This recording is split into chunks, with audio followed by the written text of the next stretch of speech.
kalau memiliki buku referensi sesuai dengan kaidah yang ditentukan dalam POPAK dan kaidah penulisan ilmiah, dinilai maksimal itu 40.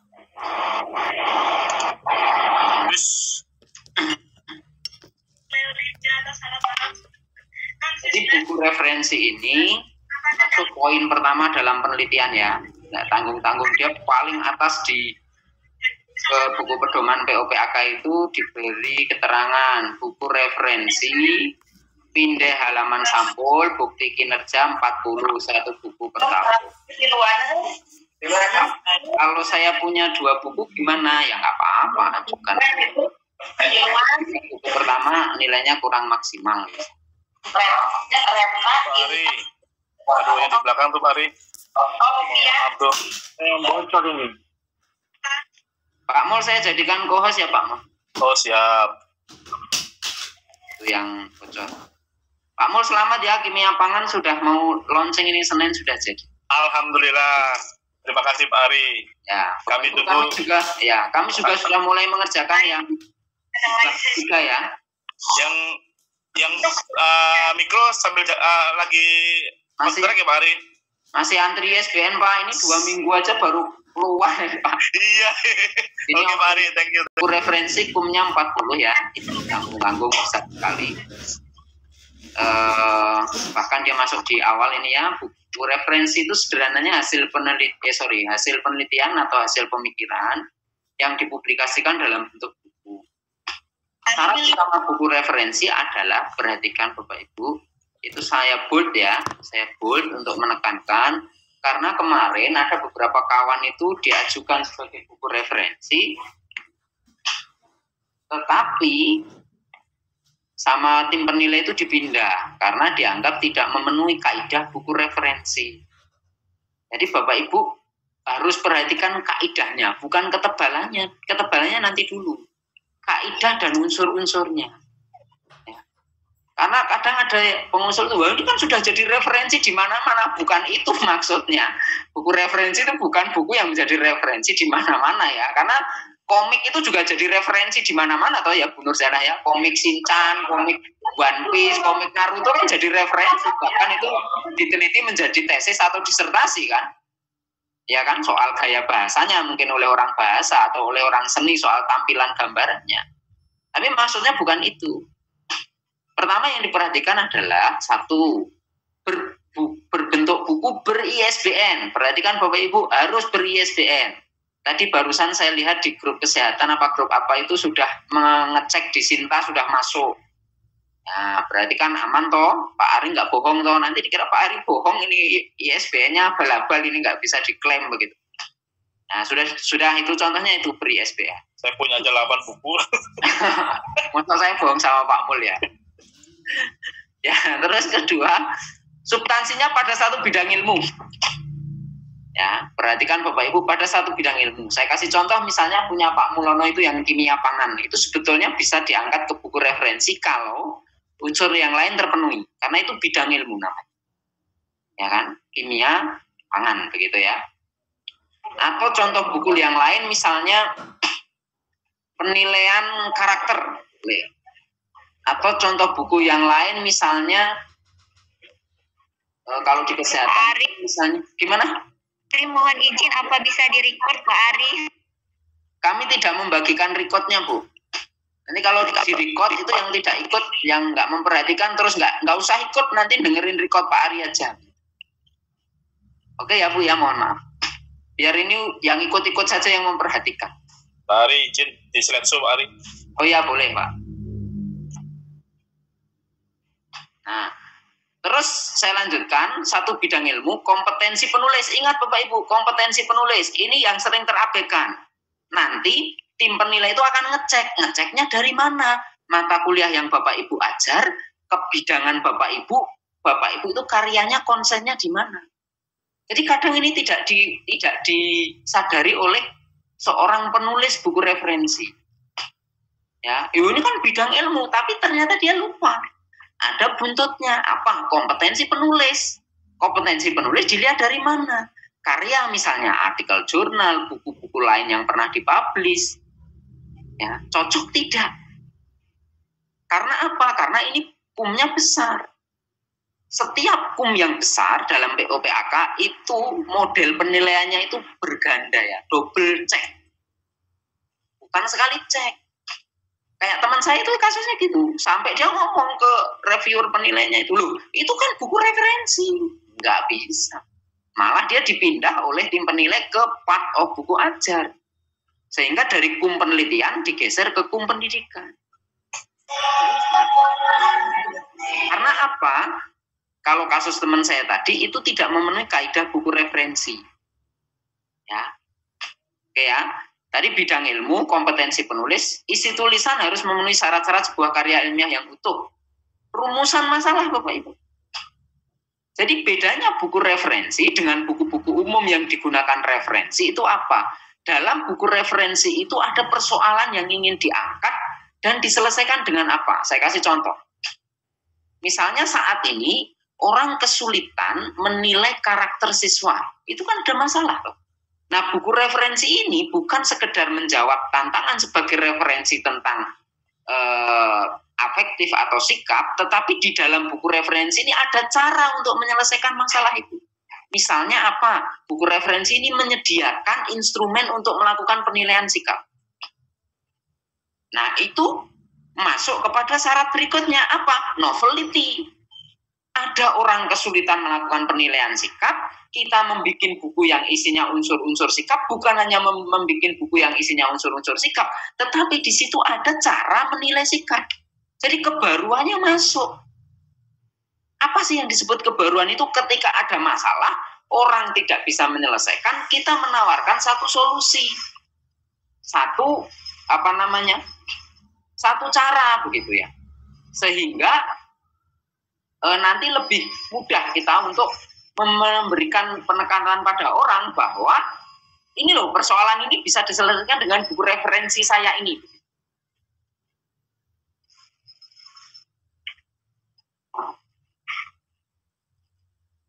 Maka buku referensi yang bagus itu diharapkan yang paling mudah lolos itu adalah yang hasil penelitian. Sepanjang sepengetahuan saya itu yang hasil penelitian. Jadi gabungan beberapa hasil penelitian atau satu hasil penelitian besar disusun dalam sebuah buku. Ya, ada novelty, pemecahan masalah, dukungan data, teori mutakhir yang lengkap dan jelas, serta ada kesimpulan dan daftar pustaka yang menunjukkan rekam jejak kompetensi penulis. Ini sudah saya sampaikan ya tadi. Makanya kalau nulis buku referensi itu harus banyak referensi karya kita. Apakah itu dari jurnal, buku terdahulu, penelitian, laporan penelitian misalnya. Atau modul kuliah ya, atau sumber-sumber lain yang sudah pernah kita publish. Makanya jarang sekali orang baru pertama nulis buku langsung buku referensi tanpa punya publikasi sebelumnya. Karena nanti rekam jejaknya kompetensi penulis ini sulit didapat. Dari mana kalau ini tiba-tiba ujuk-ujuk mak betunduk menulis buku referensi. Ya. Itu bedanya dengan monograf. Di monograf itu ada sebelahnya itu. Kalau monograf itu satu topik dalam satu bidang ilmu. Jadi kalau buku referensi itu lebih luas.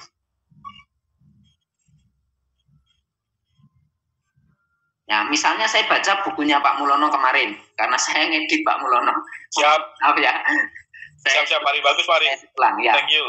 Misalnya, kan ada vitamin ya Pak, kalau nggak salah. Yeah. Nah, vitamin itu bisa monograf Pak ya. Kalau Pak Mulono melakukan penelitian tentang vitamin ya yang terkandung pada satu tanaman misalnya atau pada satu buah, itu larinya ke monograf. Ya, tapi kalau kimia pangan kemarin, ya, kalau kimia pangan kemarin disusun dari penelitian tentang vitamin, tentang apalagi ya Pak, saya lupa, mineral mungkin. Ya. Nah, kalau disusun dari 5 atau 4 penelitian tentang tadi vitamin, karbohidrat sebagainya, itu menjadi buku referensi. Tapi kalau Pak Mulono kemarin buku ajar ya Pak, betul ya? Buku ajar. Ya, buku ajar. Betul. Nah, Mulono larinya ke buku ajar, ya nggak apa-apa. Ya, nggak ada di sana ya Mas. Ya. Betul. Nanti kalau mungkin Pak Mulono roadmap ke depan risetnya tentang pretelan dari buku ajar itu, siap. Ke 2 tahun ke depan menjadi buku referensi. Nanti judulnya dirubah Pak, jangan kimia pangan. Siap. Ya.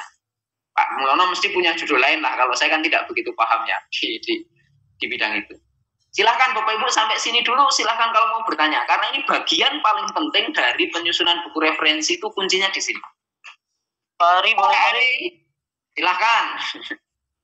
Pak, mau tanya Pak terkait dengan yang tadi, kompetensi penulis, itu tadi kan Pak Ari menyebut ada terkait dengan bidang yang diajar, kemudian rekor penelitian. Nah itu kalau misalkan ya, karena suatu hal kita di kampus kita itu ternyata kita mengajar bukan pada bidang ilmu kita, karena ibaratnya sudah penuh kapasitasnya untuk bidang ilmu kita. Nah kemudian apakah kompetensi penulis bisa hanya dilihat dari record penelitian kita saja Pak, walaupun di bidang ajar kita itu yang kita ajar itu tidak sesuai gitu.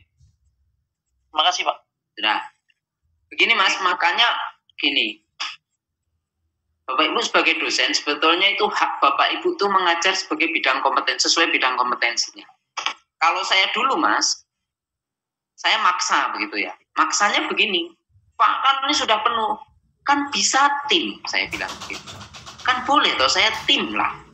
Nanti saya ngajar sekali atau 2 kali. Kenapa Bapak? Mohon maaf ya, bukan saya tidak boleh atau urusan boleh tidak boleh. Karena ini untuk urusan ke depan karir kita sebagai dosen. Ya, karena saya pernah juga Pak ditawari ngajar yang bukan bidang saya, gitu ya. Terus saya bilang saya tidak mau. Gitu. Memang menolak itu kadang susah ya, karena berbagai persoalan. Tetapi begini Pak, harus diperjuangkan ya Bapak, bahwa ke depan itu mengajar sesuai bidang kompetensi kita. Karena kalau tidak sesuai bidang kompetensi kita, nah karya kita bagaimana coba? Apakah kita akan membuat karya sesuai dengan ngajar kita ini padahal bukan kompetensi kita? Atau kita akan membuat karya sesuai kompetensi kita tetapi kita tidak ngajar itu? Itu memang dilema. Saya akui Pak, itu banyak kasus terjadi di beberapa kampus. Tetapi kalau kita menilik dari persyaratan yang disampaikan oleh buku referensi itu memang begitu Pak. Di poin paling bawah, rekam jejak kompetensi penulis itu ya akan dilihat dari pendidikannya apa, dia mengajar apa, yang sudah pernah dia tulis apa, dan sebagainya. Makanya saya mohon Bapak mungkin bisa melobi salah satu dosen tim Pak. Ya, dimasukkan tim. Misalnya tidak diberi ngajar ya nggak apa-apa lah, yang penting saya masuk tim di mata kuliah itu. Kalau saya itu suka Pak membagi ke dosen yang lain itu. Misalnya dosen ini nggak dapat kelas gitu, saya ada kelebihan kelas atau saya kelasnya pas-pasan ya, dia saya masukkan ke kelas saya karena di bidang saya. Nanti tim dengan saya. Silahkan mau berapa pertemuan ya nanti kita bagi. Nah saya malah seneng banget Pak kalau ada temen yang mau bantu ngajar itu ya, biar nggak mabuk begitu ya. Karena saya setiap semester itu rata-rata sudah di atas 20 SKS itu. Sudah kelebihannya sudah banyak sekali. Bahkan saya sering membagi begitu ya. Misalnya ini dapat 4 kelas, saya cari temen ini tak kasih 2 kelas. Dapat 2 kelas, nanti kadang tak carikan teman lagi 1 kelas. Itu ya Pak, karena ini persyaratan Pak. Jadi kalau persyaratan itu kita agak susah menego. Ya, agak susah begitu. Makanya di beberapa kesempatan awal dulu saya sampaikan, Bapak Ibu itu kalau sudah yakin bidang itu kompetensi Bapak Ibu, segera buat roadmap 5 tahun ke depan. Apa riset yang akan Anda lakukan berhubungan dengan bidang keahlian itu? Karena itu berhubungan dengan monograf, berhubungan dengan jurnal, berhubungan dengan buku referensi, berhubungan dengan book chapter, berhubungan dengan buku ajarnya. Supaya apa? Kalau kita linear di bidang kita itu mudah ya. Menggapai apapun itu tidak akan sulit. Karena karya-karya kita masuk di situ semua, sesuai dengan bidang kita. Begitu. Makanya kadang kalau saya rapat itu Pak, rapat perbaikan kurikulum, saya mesti mengusulkan mata kuliah yang cocok dengan bidang saya. Sampai goal. Bahkan saya buat SWOT, buat analisis di lapangan seperti apa, kenapa mata kuliah ini harus ada, saya buat SWOT-nya. Proyeksi ke depan seperti apa, mata kuliah ini harus ada bagaimana, sehingga usulan saya itu bukan hanya asal-usul. Bukan usul asal atau asal-usul begitu ya.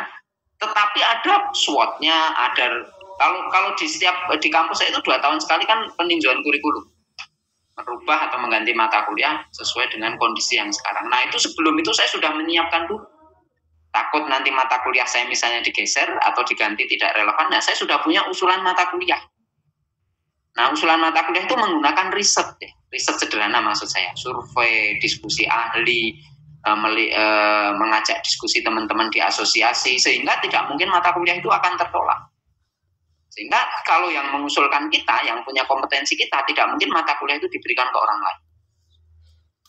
Itu ya Bapak ya.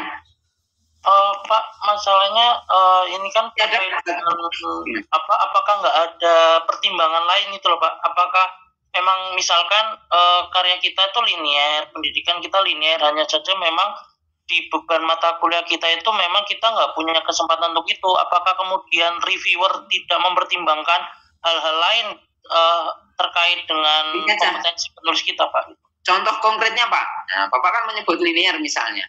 Oke, maksud saya gini Pak, saya kan di bidang transportasi Pak. Saya kan di bidang transportasi jalan. Nah, hanya saja di dalam mata kuliah saya tuh bukan di bagian jalan, tapi di bagian bandara, pelabuhan, bahkan ada satu mata kuliah saya bagian material.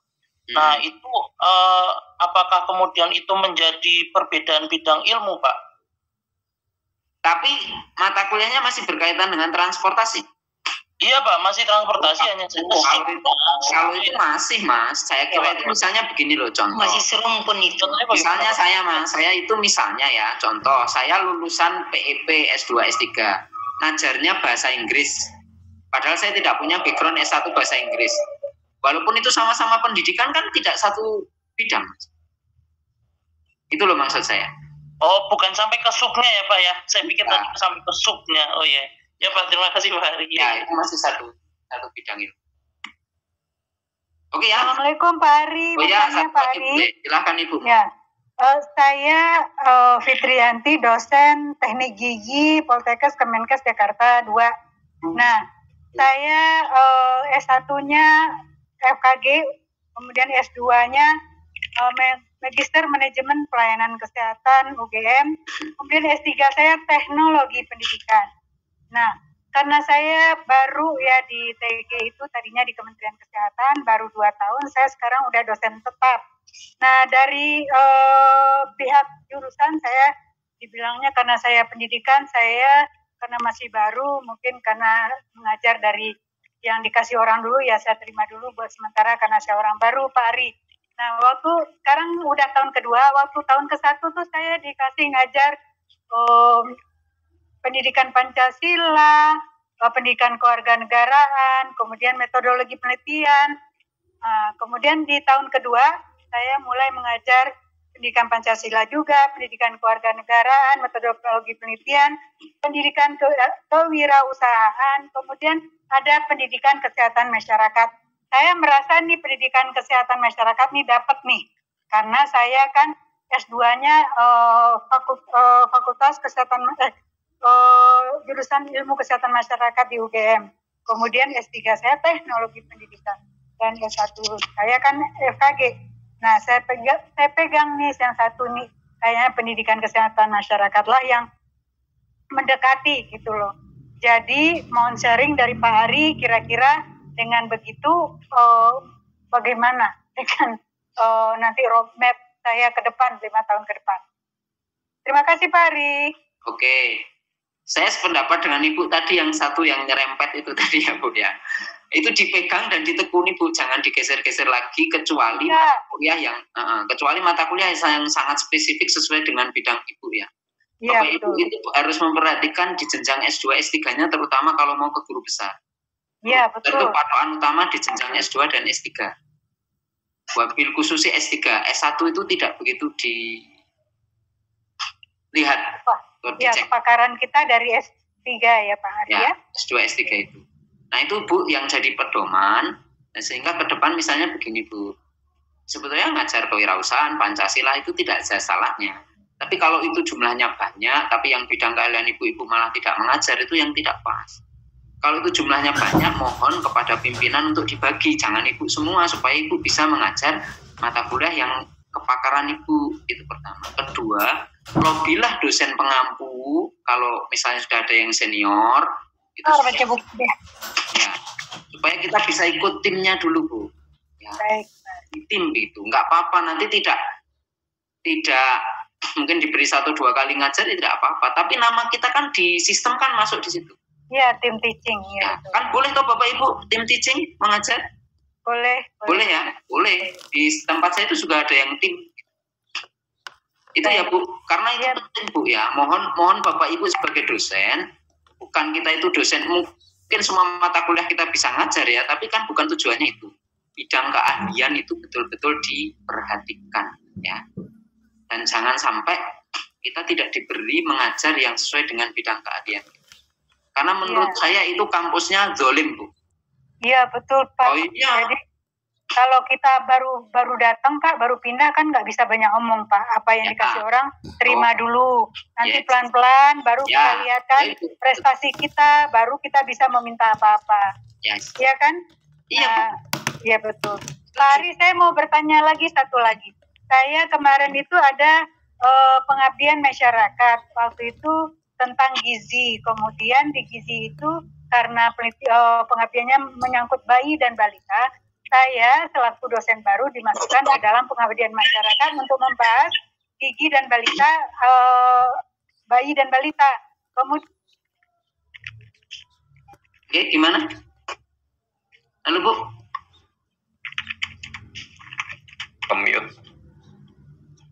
Suaranya hilang Ibu. Baik. Pak Ari, kemarin saya pengabdian masyarakat, itu judul pengabdiannya itu tentang gizi untuk bayi dan balita. Karena saya dari tim teknik gigi, saya dimasukkan ke dalam itu membahas tentang perawatan kesehatan gigi dan mulut bayi dan balita. Jadi masuk saya dari tim gigi dan mulutnya. Kemudian saya mengadakan penelitian tentang perawatan kesehatan gigi dan mulut oleh kader posyandu. Karena bayi balita itu kan dia tidak bisa merawat giginya sendiri.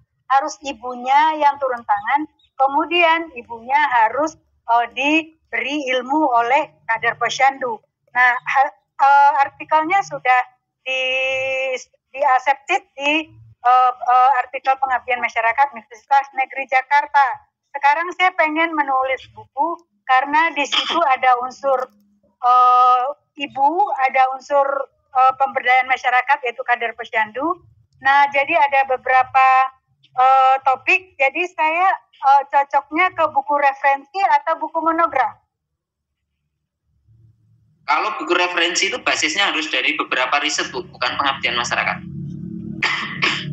Nah, pengabdian masyarakat berbeda dengan riset. Oh gitu. Ya, itu ada Bu itu ya, hasil penelitian atau pemikiran. Okay. Bukan pengabdian masyarakat. Baik. Terima kasih Pak Ari. Betul. Karena pengabdian masyarakat tidak harus ada novelty-nya, Bu. Iya. Ya, kalau riset kan harus ada novelty. Iya, jadi itu tidak bisa dijadiin buku, ya Pak. Tidak bisa. Baik, terima kasih Pak Ari. Betul. Sip, Pak Ari, saya sedikit boleh Pak Ari? Oh, ya, satu ini ya, terus kita lanjut. Ya, terima kasih Bu. Ini cepat. Pak Ari, saya tertarik dengan yang Pak Ari bilang harus kita punya roadmap yang jelas untuk karya-karya menunjang ke situ. Nah, saya merasa setelah penjelasan tadi, buku referensi itu betul-betul harus seperti yang Pak Ari bilang berbasis pada sebaiknya penelitian-penelitian yang kita buat yang mengarah pada rumpun ilmu kita. Bisakah misalnya book chapter yang kami sudah buat itu, yang saya sudah selalu ngambil yang berkaitan dengan disiplin ilmu saya, itu bisa nggak dipakai sebagai daftar pustaka misalnya nantinya misalnya setahun atau 2 tahun lagi ditambah dengan penelitian lain untuk memperkuat buku referensi saya. Makasih banyak Pak Ari. Boleh Bu, kalau sebagai daftar pustaka boleh. Kalau sebagai bahan baku buku referensi, kalau itu tidak hasil penelitian, book chapter-nya, book chapter kan ada 2, yang hasil penelitian sama yang pemikiran. Itu biasanya sulit. Yang sering terjadi itu adalah kumpulan monograf menjadi buku referensi. Nah itu betul. Karena kalau monograf itu kan hasil penelitian. Yes. Makanya kalau Ibu punya roadmap, tahun pertama punya 2 riset, tahun kedua punya 2 riset, tahun pertama punya 2 monograf, tahun kedua punya monograf, dan buku referensi. Karena 2 monograf ditambah 2 monograf yang sebelumnya digabung, itu bisa menjadi buku referensi. Aduh, alhamdulillah, matur nuwun Pak Ari. Makanya Bapak Ibu itu kuncinya buatlah roadmap 5 tahun itu mau ngapain di bidang ilmunya. Nanti 5 tahun ke depannya mau ngapain lagi. Kalau buat roadmap itu enak. Dan libatkan mahasiswa dalam penelitian payung. Udah, Bapak Ibu kan semua pembimbing skripsi atau tesis kan? Nah itu dibuat skema penelitian payung yang mendukung roadmap kita. Kita punya penelitian mandiri 1, penelitian payung 3, punya 4 penelitian. Apalagi kalau penelitian mandirinya punya 2, penelitian payungnya 3, dapat hibah lagi 1, berapa coba? 6 penelitian. Sudah jadi 1 tahun dapat 1 buku referensi. Sesuai nih, 1 tahun bisa 1 buku referensi. Nah kadang kita bahan bakunya ini yang tidak punya. Sehingga kalau bahan bakunya tidak punya, mau ngirim ke jurnal nggak punya penelitian, mau ngirim conference nggak ada penelitian, mau ngirim apa nggak ada penelitian. Atau kurang, karena penelitiannya hanya 1 atau 2. Tapi kalau kita mengeset 1 tahun punya 4 sampai 5 penelitian, bahan baku kita banyak. Karena jurnal, buku, itu bahan bakunya dari penelitian. Selain dari pemikiran ya, tapi yang bagus itu dari penelitian. Nah kalau kita tidak punya penelitian, tidak mengeset banyak penelitian, tentu bahan baku kita kurang. Izin masuk Pak Ari, bisakah penelitian payung itu jadi monograf Pak Ari? Ya bisa Bu, sangat bisa. Sangat bisa. Jadi kalau penelitian payung artinya kita jadi penulis kedua gitu Pak ya? Penulis kedua atau di lobi mahasiswanya. Mahasiswa kan tidak butuh PAK toh Bu.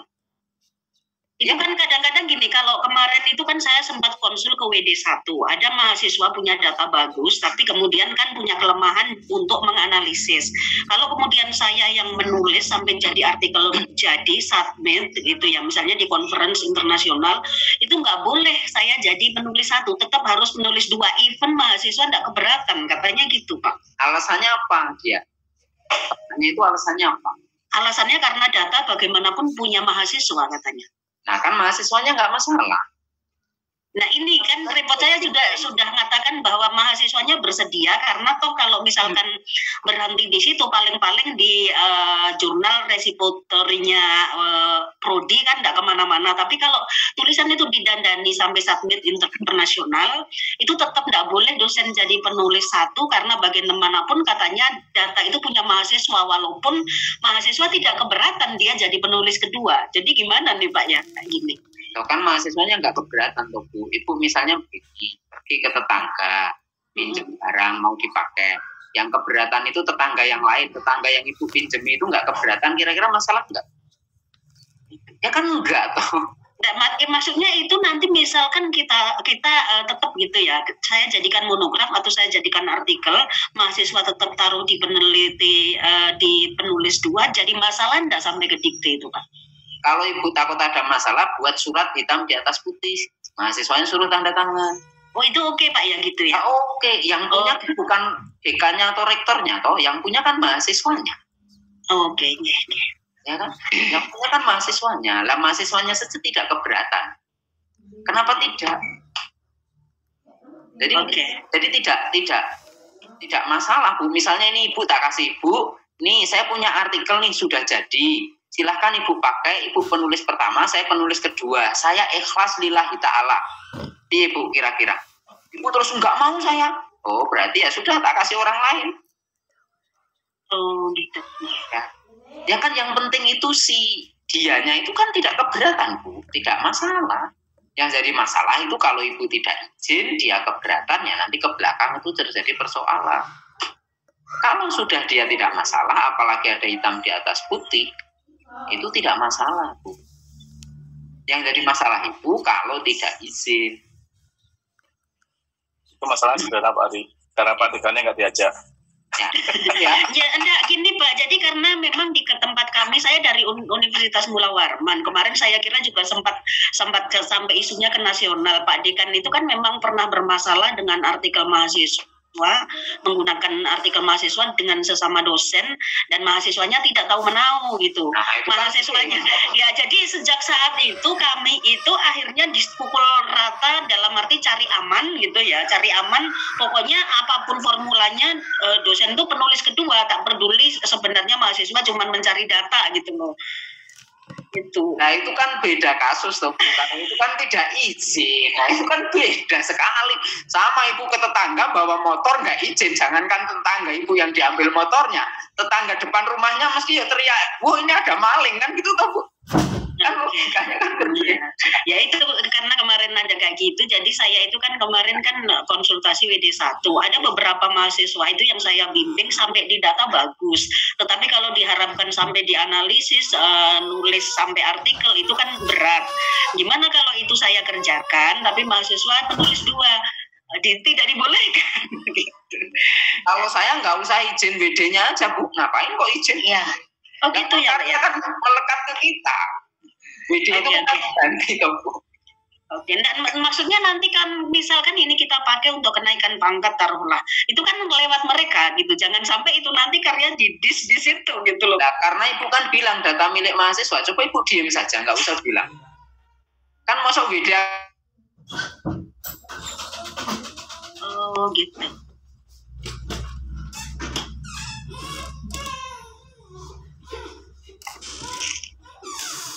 Baik Pak, terima kasih pencerahannya.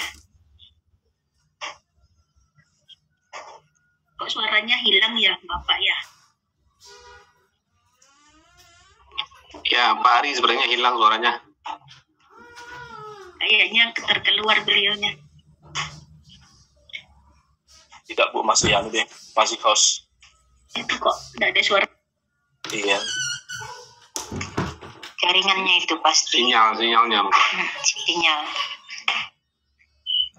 Sudah mendekati masa PPM 3 Pak, jadi. Iya. Pak Ari hilang suaranya Pak Ari. Coba saya ya.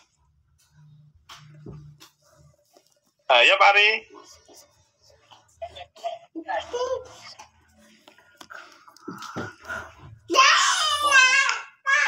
Masih. Siap. Yo. Oke. Baik, Ibu semua. Rupanya ada kendala mati listrik tempat Pak Ari. Jadi minta waktu untuk ke pindah tethering. Hotspot HP.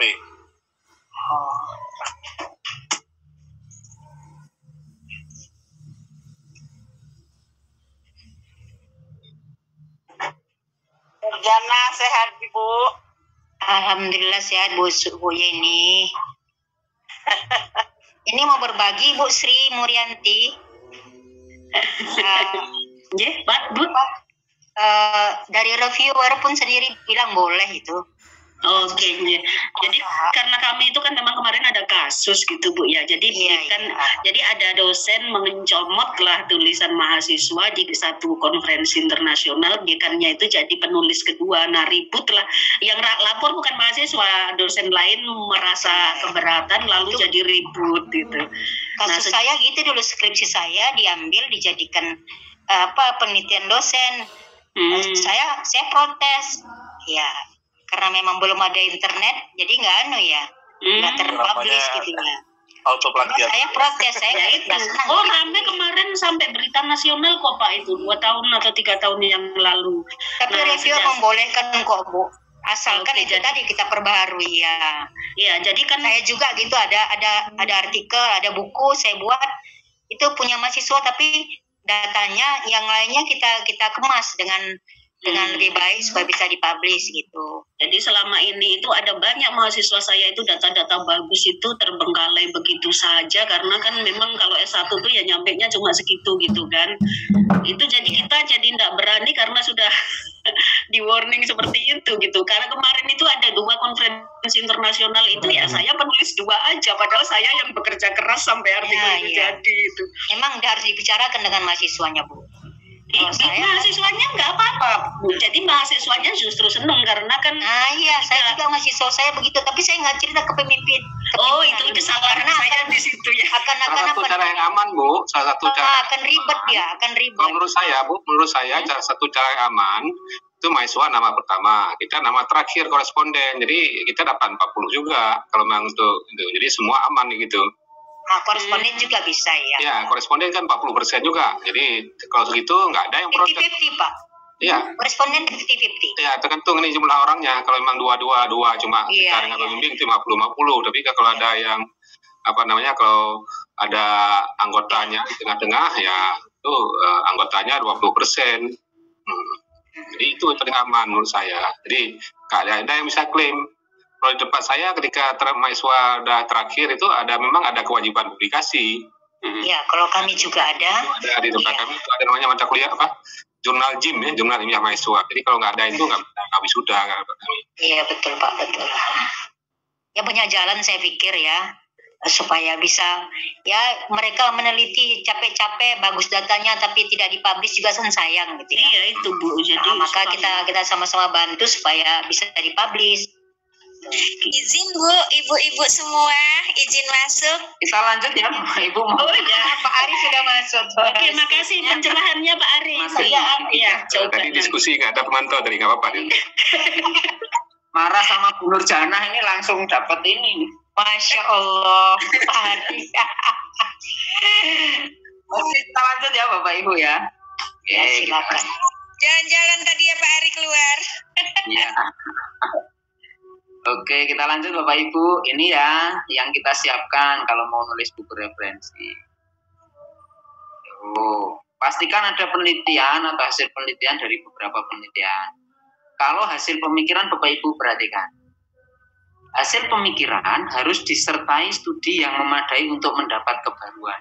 Kemarin tuh ada yang bertanya ke saya begini. Pak, saya kan nulis ini hasil pemikiran dan saya mengambil referensi dari beberapa artikel jurnal, buku, dan sebagainya. Saya tanya, buku, artikel, jurnalnya ada nggak yang karya sendiri? Tidak ada, katanya. Wah, itu. Nah, nanti kepakarannya dilihat dari mana? Kalau memang masih tahap awal, saya sarankan jangan dilarikannya ke buku referensi. Gitu ya. Lebih baik kita menyiapkan beberapa jenis buku yang lain dulu sebagai amunisi nanti mendapatkan buku referensi. Gitu ya, supaya bukunya atau buku referensinya itu menjadi lebih bagus dan rekam jejak kita itu terbaca pada buku referensi yang kita tulis itu. Karena tidak semua orang itu kuat dalam riset gitu. Orang-orang filsafat misalnya mungkin risetnya tidak terlalu banyak karena dia mungkin lebih mengandalkan studi-studi pada pemikiran, tetapi dia juga jarang langsung membuat buku itu modelnya buku referensi. Ya, dia membuat buku-buku buku-buku pengantar awal dulu atau buku-buku yang non referensi dulu, nanti dia kumpulkan sebagai bahan penulisan buku referensi. Ini saya contohkan misalnya. Kita memfokuskan pada satu bidang ilmu gitu ya. Kebetulan yang saya beri contohnya adalah di bidang kesehatan. Misalnya posyandu. Kan banyak toh orang itu bisa meneliti posyandu. Itu banyak sekali penelitian tentang posyandu. Betul ya Pak Mudasir ya, posyandu itu bisa menjadi penelitian banyak sekali ya. Kan hanya satu penelitian ya, setahu saya ya. Stunting itu bisa dikaitkan dengan posyandu. Terus kadernya juga bisa diteliti. Status gizinya anaknya bisa diteliti, tapi lingkup besarnya nanti di posyandu. Bisa juga ISPA, bisa juga ASI menyusui, silahkan. Terus perhatikan ketentuan wajibnya, jumlah halaman, sistematika, ISBN, dan kebaruan. Jumlah halaman kalau standar WHO itu sebetulnya 60 sudah bisa buku referensi, tetapi jangan berharap dinilai maksimal kalau hanya 60 halaman. Kalau saya menyarankan buku referensi itu 150 sampai 200 halaman, layaknya seperti buku ajar. Nah, bahan bakunya sebaiknya 4, 5, sampai 6 riset. Kalau satu riset itu rata-rata menghasilkan 20 sampai dengan 50 halaman, kalau kita punya 4 sampai 5 riset, itu bisa sekitar 180 sampai 200 halaman.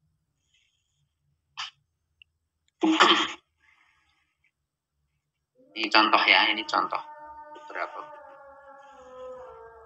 Nah, prinsip utamanya bahan baku bukunya, bahan baku dari buku referensi itu hasil penelitian atau monograf milik sendiri. Nah, kajian literatur yang relevan.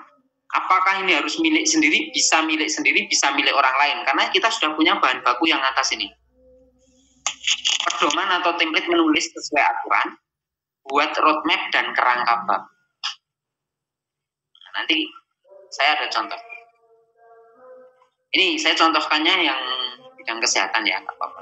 Nanti saya ada contoh template-nya yang bidang pendidikan juga. Contoh, ASI menyusui sadari. Ini ada 3 riset Bapak Ibu ya. Tapi masih satu bidang ilmu ya, Pak Mudasir, kalau nggak salah Pak Mudasir kan orang kesehatan. Ini masih satu rumpun ilmu ya Pak ya, masih berhubungan ya. ASI itu ada hubungannya dengan menyusui, ada hubungannya dengan kesadaran perawatan payudara sendiri. Ini contoh buku referensi. Satu rumpun ilmu dikembangkan minimal ini dari 3 riset. Nanti kita banyak bahas ininya saja. Nah, bahan dari riset studi pustaka dalam satu bidang ilmu. Bapak Ibu, Pak, apakah setiap bab nanti langsung berisi bahan dari satu bidang ilmu itu harus, misalnya bab 1 harus pasti dihasilkan dari satu penelitian? Tidak. Nanti saya jelaskan. Karena biasanya begini. Ketika ada 5 penelitian atau 4 penelitian, perhatikan Bapak Ibu. Ini kan teorinya kadang ada yang hampir sama. Nah, itu tidak dibahas berulang Bapak Ibu. Teori-teori yang hampir sama itu dicabut dulu. Dikumpulkan dalam satu bab, nanti menjadi bagian awal, menjadi pengantar. Contoh, misalnya Bapak Ibu mau buat buku referensi diabetes mellitus, itu kan ada 4 atau 5 penelitian tentang diabetes mellitus. Nah, nanti diabetes mellitusnya, teori diabetes mellitusnya, jangan dibahas di tiap-tiap bab penelitian itu. Nanti nggak ada bedanya dengan laporan penelitian. Itu diambil, itu dibahas di awal. Ya, diterangkan dulu diabetes mellitusnya. Nah, nanti di bawah itu Bapak Ibu menjelaskan apa yang terbaru yang Bapak Ibu ingin sampaikan terkait dengan diabetes mellitus ini. Oh, misalnya buku ini fokus pada terapi penanganan kasus diabetes mellitus. Bapak Ibu memiliki beberapa bentuk terapi hasil penelitiannya. Nah, terapinya itulah yang menjadi kebaruan yang itu akan dibahas dalam bukunya. Dan itu menjadi novelty Bapak Ibu yang menunjukkan bahwa itulah buku referensi karena belum ada seperti itu sebelumnya. Atau jarang atau minim seperti itu sebelumnya. Ya. Jadi kalau di ini, makanya ini ada 4 riset sebagai penyangga dari buku referensi ini. 1 tentang ASI, gizi dan manfaatnya, ada risetnya. 2 tentang ASI eksklusif. 3 tentang cara menyusui dan masalahnya. 4 tentang perawatan payudara. Ya, jadi bahannya ini. Makanya kenapa buku referensi itu nilainya 40? Karena memang membuatnya butuh energi lebih. Nah, supaya Bapak Ibu bisa menuju ke sini, sekali lagi tadi saya sampaikan, roadmap-nya itu ditaati. Dibuat, disusun, ditaati. Supaya risetnya tambah banyak, buat riset payung atau riset mandiri dengan mahasiswa. Kenapa riset payung? Kalau riset payung itu tema riset dari dosen. Dosen ngasih tema, nih yuk siapa yang mau. Biasanya Bapak itu kalau ngajar kan sudah lihat nih, siapa yang kira-kira mahasiswanya pinter gitu ya. Kan udah kelihatan tuh, langsung deketi. Dek, besok skripsinya ini aja ya. Atau dek, mau nggak ini ikut tim penelitian saya? Mahasiswa dibegitukan rata-rata mau Bapak. Mereka senang karena sambil belajar. Ya. Kalau saya, mohon maaf karena saya ngajar di S2, setiap mata kuliah yang saya ampu, khususnya yang mata kuliah berhubungan dengan keterampilan, pasti luarannya laporan penelitian. Ini saya sedang membuat 9 riset bersama mahasiswa. Nanti akhir Desember ini semua laporannya masuk ke saya. Nah, ini tadi pertanyaan Bu, siapa tadi? Nanti kalau saya buat artikel, saya boleh nggak penulis pertama? Boleh lah, wong saya nyumbang teori kok. Saya nyumbang teori, nyumbang butir instrumen, ikut nganalisis butirnya. Boleh. Nanti kalau masalah komplain tinggal tak tutup. Loh, Anda ngapain? Wong yang nyumbang teori juga saya ikut. Lain kalau Bapak Ibu, wes ayo penelitian, ayo sana, kamu penelitian sendiri, nanti kumpulkan ya laporannya. Nah, itu baru mereka merasa dimanfaatkan. Tapi kalau ini kita bikin, kita set sejak awal nih. Nah, saya kan misalnya nulis buku nih, bahan bakunya dari buku ini. Ada 10 bab, kita buat 10 riset. Nanti bab 1 ngangkat ini, bab 2 ngangkat ini. Itu sudah bahan baku dari kita. Belum kita ngajari mereka buat instrumen. Memeriksa instrumen. Ikut menyusun, memasukkan nama-nama butirnya. Nah, mereka tentu tidak mungkin akan komplain ke kita, Pak ini kan nggak bisa. Kita ikut bantu mengambil data, ya tidak melepaskan. Sehingga kalaupun itu jadi karya, mau kita penulis pertama, kedua, ketiga, terakhir, tergantung kita mengatur kebutuhan akreditasi kampus apa. Oh, akreditasi kampus butuh publikasi mahasiswa pada jurnal bereputasi. Ya mahasiswanya yang kita tunjuk sebagai penulis pertama, kedua. Kita cukup penulis ketiga, keempat. Oh, ini dosennya yang butuh.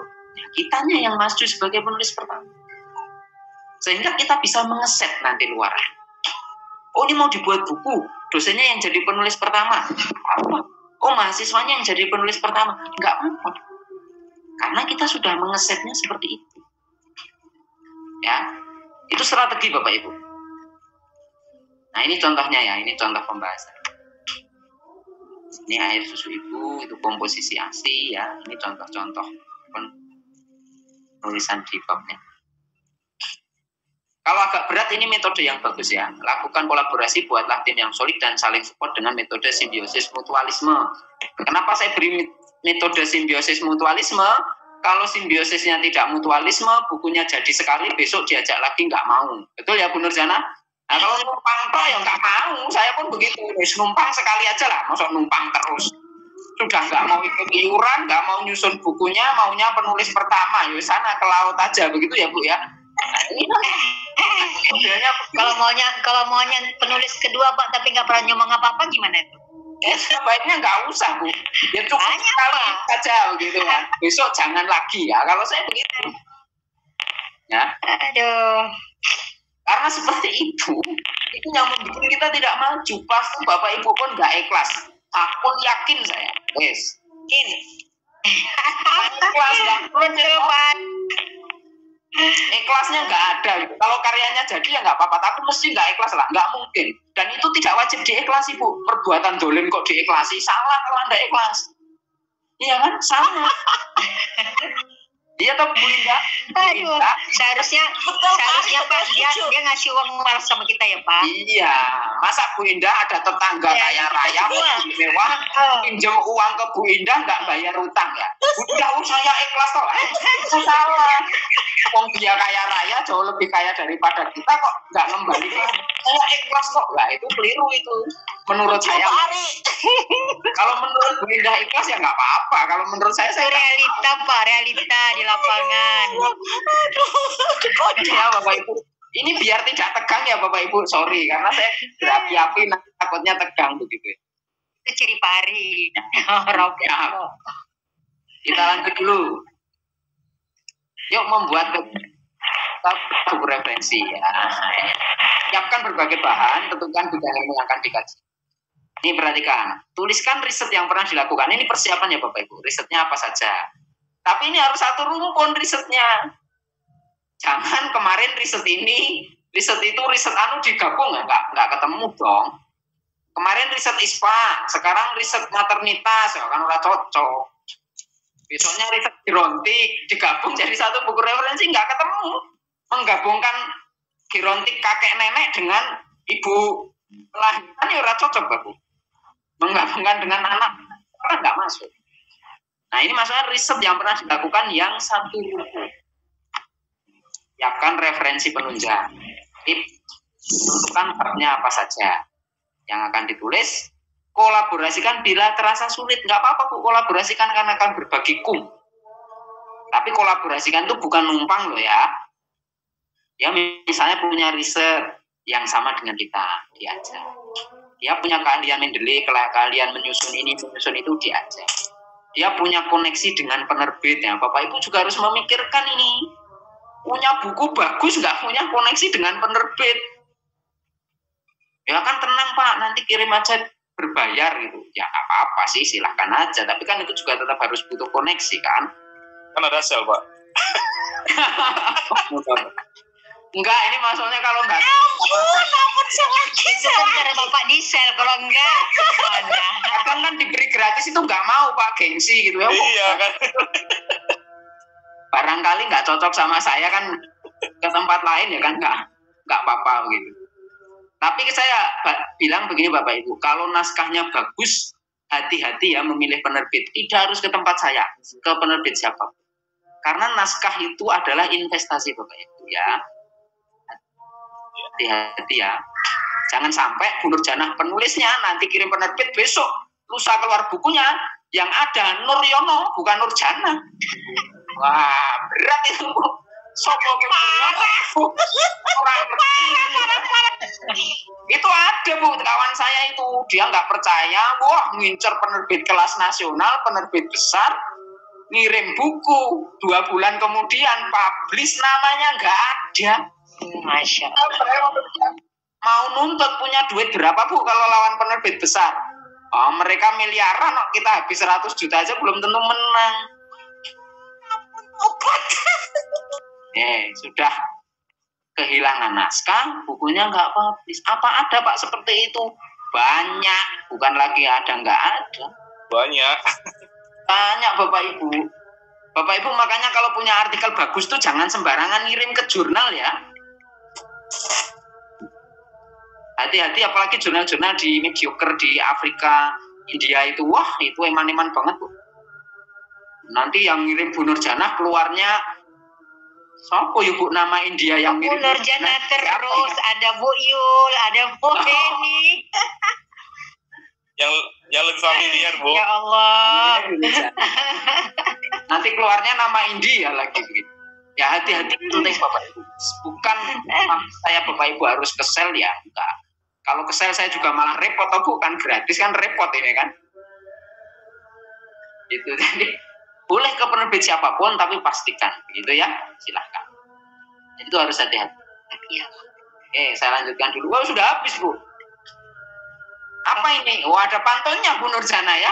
Makan buah untuk nutrisi bagus untuk imun ya gitu. Paling asik buku referensi, buku bagus nilai maksimum kan gitu ya. Keren. Oh, keren ya. Pintar Pak Ariano. Belum selesai Bapak ya. Masih menyampaikan template. Silahkan bertanya dulu kalau ada yang mau bertanya sebelum kita masuk template buku referensi. Oke Pak Ari, saya masuk boleh? Oh boleh. Ya. Saya itu punya dua boleh. Saya punya 2 monograf menulis buku tentang Bontang, tentang sejarah Bontang ya. Yang pertama itu sejarah kampung tertua di Bontang, itu sejarah kampung Bontang Kuala. Terus kemudian sejarah Pelabuhan Tanjung Laut, itu sejarah kedatangan, itu sama-sama Bugis yang masuk ke Bontang, tapi yang ada Bugis kan ada macam-macam ya. Yang satu Bugis lupa saya Bone, yang satu itu Bugis lain, lupa aku Makassar kalau tidak salah. Terus saya juga punya satu lagi akhir-akhir ini penelitian, tapi tidak lagi berkaitan dengan bagaimana kedatangan suku-suku di orang luar Kalimantan ke Bontang, tapi ini kemarin lockdown di kampung Bontang Kuala itu kan kemudian jadi kampung wisata karena khas Bugis banget di Bontang gitu, kampung Bugis banget di Bontang dan di atas laut. Nah di kemarin itu baru 6 bulan yang lalu, kemudian saya penelitian juga, tapi bukan publishnya bukan monograf, tapi Proceeding International Conference itu tentang lockdown kampung gitu. Nah sebenarnya ada satu lagi di jurnal nasional itu, tapi tidak ada hubungannya dengan ini, tidak ada hubungannya dengan orang Bugis, tapi sudah yang masyarakat kota banget, itu bimbing mahasiswa sih tentang budaya pop culture reggae di Bontang. Bagaimana orang-orang yang dulu anak-anak pedagang, anak ini musiknya sudah meninggalkan musik tradisional Bugis beralih ke reggae di Bontang. Ada beberapa grup reggae gitu. Nah kalau misalnya saya bisakah itu sudah cukup untuk menggagas satu buku referensi ke depan misalnya tentang masyarakat Bontang hari ini based on perkembangan yang sudah saya tulis dulu. Saya sudah nulis misalnya bagaimana kampung Bontang pertama tumbuh, kota Bontang itu di Bontang Kuala, kemudian berkembang di Pelabuhan Tanjung Laut. Kemudian ada juga tulisan tentang masyarakat yang kemarin, suasana pendatang Bontang Kuala itu sekarang ketika menghadapi isu-isu kesehatan dan pariwisata, karena ini desa wisata itu ya. Itu bisa enggak, itu sudah cukup memenuhi belum ketika misalnya saya mau menggagas nih satu referensi, walaupun idenya saya belum tahu apakah ini jadi jejak masyarakat bahari di Bontang atau menganalisis kebaruan masyarakat Bontang di sini, tapi based on tulisan-tulisan yang lalu itu jadi basic. Itu gimana ya kira-kira Pak Ari? Oke Bu, nah ini Menarik ini pertanyaannya. Panjang kali lebar plus lama gitu ya. Itu saking bingungnya, Pak. Tidak apa-apa sih. Overall saya suka itu. Artinya begini. Bu Muryanti yang perlu diingat, apakah dari berbagai riset tadi itu memiliki satu kesatuan rumpun ilmu? Itu dipegang dulu. Oh iya, sosiologi pasti. Iya. Kedua, kebaruannya harus ada. Yang ditawarkan itu apa? Ya, itu harus ada.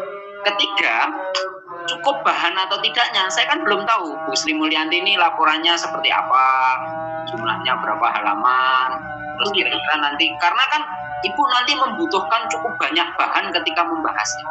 Ibu perhatikan, buku referensi itu nanti bagian yang sama itu jangan diulang-ulang terus. Ya, misalnya nih, di penelitian 1, 2, dan 3 itu ada teori-teori yang sama. Tadi kan sudah saya sampaikan. Itu jangan terlalu sering diulang. Itu harusnya dicabut dulu, dikumpulkan dalam satu kajian sendiri. Nanti menjadi bab tersendiri. Jangan mengulang apa yang sudah disampaikan sebelumnya. Itu yang menjadikan nanti penilaiannya itu tidak maksimal. Justru di bab-bab itulah itu kita harusnya menunjukkan kualitas dari hasil penelitian kita yang merupakan itu wujud kebaruan. Nah, wujud kebaruan itu kuncinya sederhana Bapak Ibu.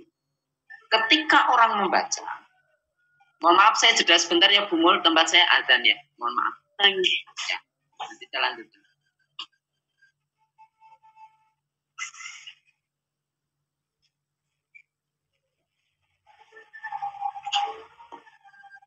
Nanti masih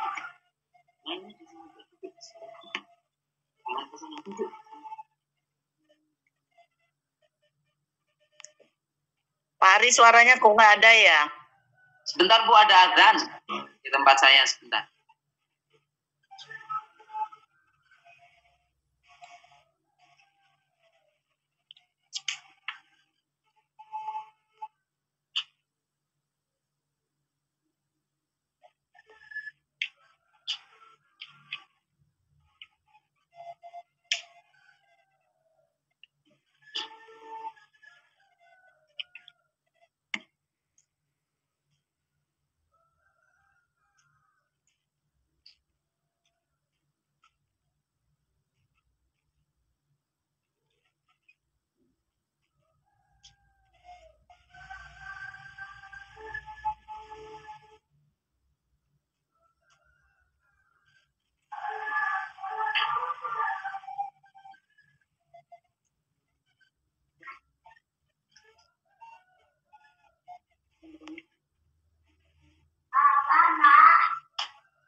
Oke ya Bapak Ibu, saya lanjutkan. Jadi tadi sebetulnya yang bisa mengukur itu kita sendiri ya Bu Sri ya.